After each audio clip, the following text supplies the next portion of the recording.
روایت میں آتا ہے کہ اگر کسی نے توبہ کر لی اور توبہ کے بعد اس کے کسی دوست نے، لنگوٹیے نے، اس کے کسی جاننے والے نے، شریک نے، دشمن نے اس کو آر دلائی کہ تو فلاں جرم کا مرتکب فلاں دور میں ٹھہرا ہے، جبکہ وہ توبہ کر کے نیک ہو گیا، اس نے اس کو آر دلائی کہ اب تو بڑی نمازیں پڑھنے لگ گیا ہے، اب تو حاجی ہو گیا ہے، اب تو نیک بن گیا ہے، ہم تیرے بچپنے کو جانتے ہیں، تیرے لڑکپن کو جانتے ہیں، تیری جوانی ایام شباب کو جانتے ہیں۔ کسی شخص نے توبہ کرنے کے بعد اس کو اسی گناہ پر جس پر اس نے توبہ کر لی آر دلائی،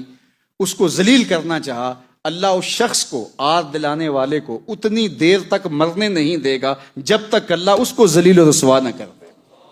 تو جب توبہ ہو جاتی ہے پھر اللہ معاف فرما دیتا ہے، اور وہ معاف فرماتا ہے تو قیامت کے دن بھی ذکر نہیں ہوگا، بلکہ ایک روایت میں آتا ہے کہ فرشتوں نے جو صحیفوں میں لکھا ہوا ہے وہ بھی مٹا دیا جائے گا، سب ختم ہو جائے گا، وہ سارا ڈیلیٹ کر دیا جائے گا کہ بندے نے توبہ کر لی، اب اس کے نامہ اعمال میں وہ نہیں ہوگا۔ اللہ کی کرم نوازیوں کے رنگ ہے، توبہ سے سارے گناہ مٹ جاتے ہیں۔ التائب من الذنب کمن لا ذنب لہ، گناہ سے توبہ کرنے والا ایسا ہو جاتا ہے کہ اس نے گناہ کیا ہوا ہی نہیں ہے، تو اللہ اس کے سارے گناہوں کو معاف کر دیتا ہے، خطاؤں سے درگزر کر دیتا ہے۔